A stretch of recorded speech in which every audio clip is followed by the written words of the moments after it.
No crane has ever complained before. Well, I'm complaining now.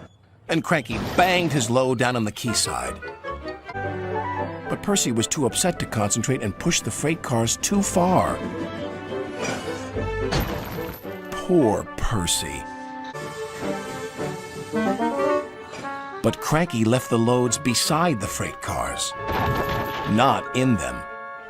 It was out of control and running aground, straight into the sheds.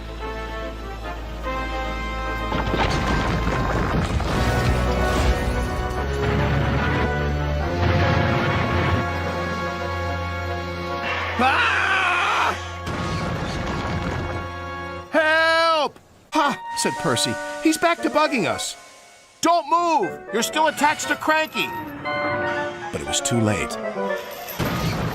That lorry's in trouble, thought Toby. And he was.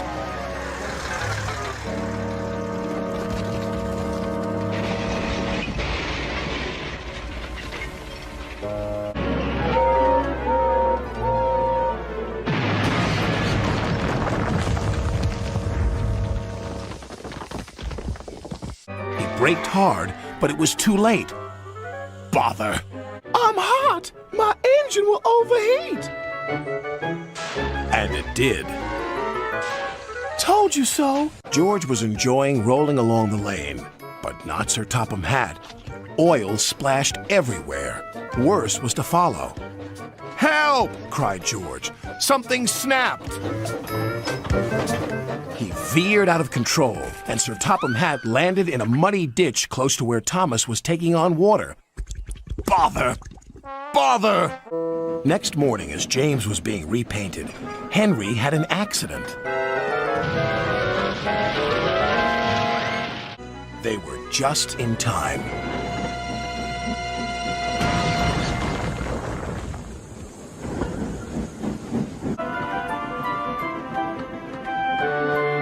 Then there was trouble. I think we better slow down. This is an old line and could make things uncomfortable for the VIP. And it did. She was taking a bath and the water was slopping all over the place. Oh! She cried. But it was too late.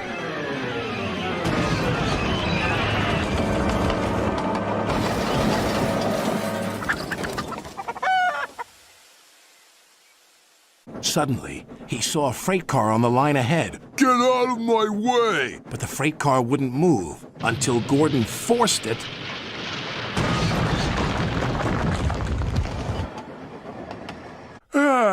Time for a snooze, he thought. But it wasn't. We'd better see what all that noise is about, said his driver.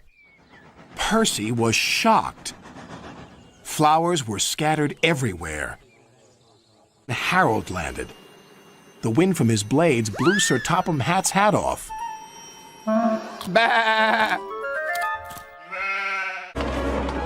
Then there was trouble again.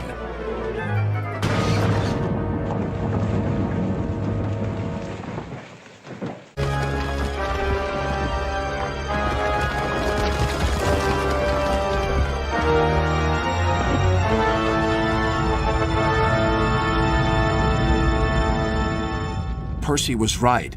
Toby was halfway across the bridge when disaster struck.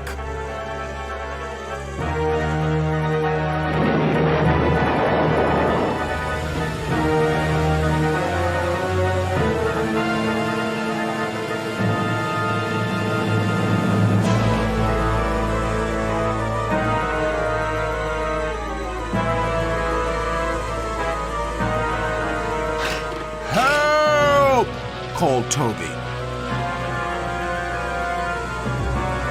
Stop! Stop! Yelled Henry. Henry braked hard, but the freight cars hit some of the rubble and plunged into the ravine.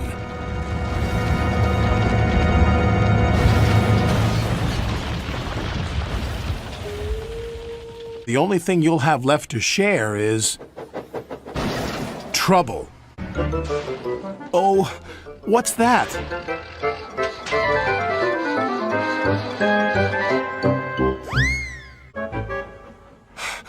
I'm overheating again. Thomas was rudely interrupted.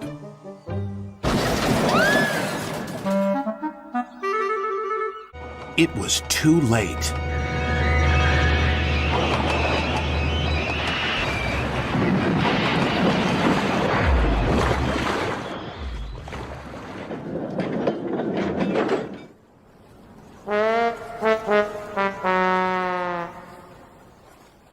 This is the life, he chortled. But he was heading for trouble. One of the fuel cars was leaking. Then, suddenly, it caught fire. "Oh, help!" cried James. They reached a siding, and his driver gave the alarm. "It's fuel, and it's dangerous!" His driver reduced steam and braked hard. But it was too late.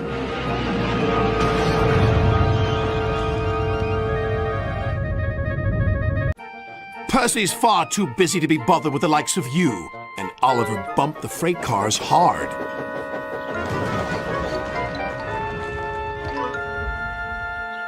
Disaster lay ahead.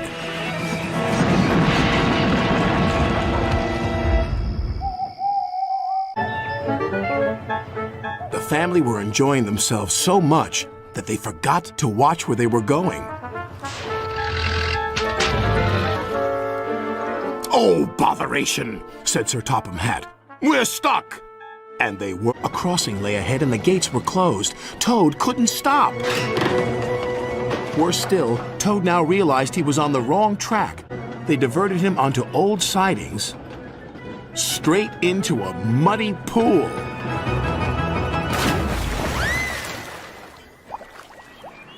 Then, it was too late.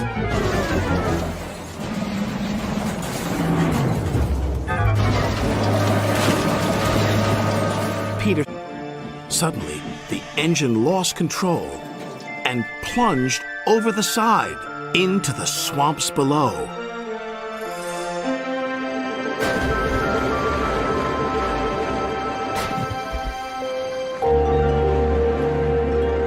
The freight cars plunged into the ravine.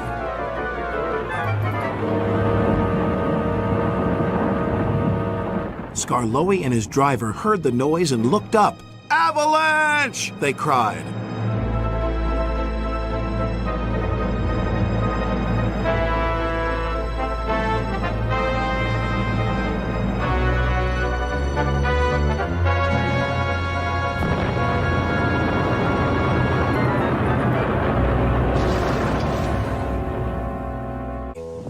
Then it happened.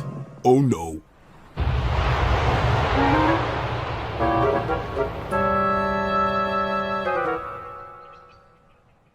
Help! Boulder was catching up fast.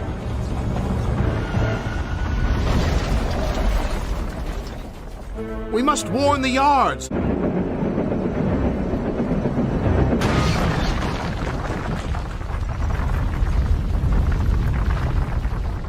"Oh no, heading straight for me," squeaked Percy.